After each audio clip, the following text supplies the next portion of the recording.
Hey everyone, welcome back to another video. In this video, I'm going to try and answer the question that says simplify without a calculator. We've got this whole trig expression here on the left side of the screen, and we need to simplify it to some value. So the first thing I'm going to do is I'm going to try and work with the costs of 2 degrees. I'm seeing 2 here and I'm seeing negative 2 here. And what I need to know is that if I have costs of 2 degrees and costs of negative 2 degrees, that's going to be the same thing. So I'm going to rewrite costs of 2 as costs of negative 2. And then plus the square root of 3 times sine of negative 2 degrees. That's divided by, and then I'm going to need to do some reduction in my denominator. So this is going to be 4 sine of 360 minus 14, and then cos of 180 plus 14. So I've got 14 and 14 here, so it means I'm probably on the right track. Now in my numerator, I can see some part of the compound angle A minus B, or cos A minus B. But there's something obviously missing from the front here. This square root 3, I can't really do much with it. But if I look at the whole expression, if I take out a factor, look at what happens. So if I take out a factor of 2, then in my numerator, I'm going to be left with a half cos of negative 2 degrees plus square root 3 over 2 times sine of negative 2 degrees.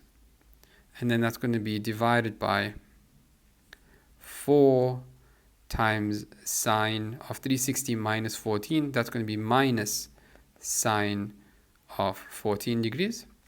And then cos of 180 plus 14, that's going to be minus cos of 14 degrees. Now at this point, you can opt to cancel the 2 and the 4. So I can cancel the 2 here, leaving me with just a 2 in the denominator. Now my numerator, I've got half cos negative 2, and then I've got plus 3 over 2 sine of negative 2 degrees. Now half can be rewritten as cos of 60 degrees. And square root 3 over 2 is sine of 60 degrees. So I can use that compound angle and work it in reverse now. So I can simplify my numerator as cos of angle A, which is 60, minus angle B, which is negative 2. And then that's going to be divided by, so the negative here and the negative here will cancel, meaning I've got 2 sine 14 cos 14. That's going to follow the double angle for sine 2a.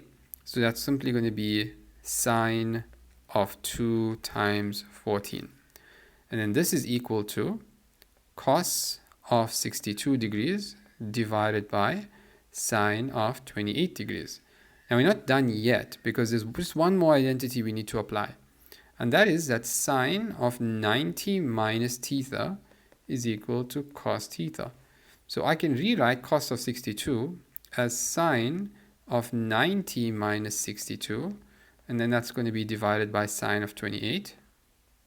So 90 minus 62 is 28, so sine of 28 degrees divided by sine of 28 degrees gives me 1.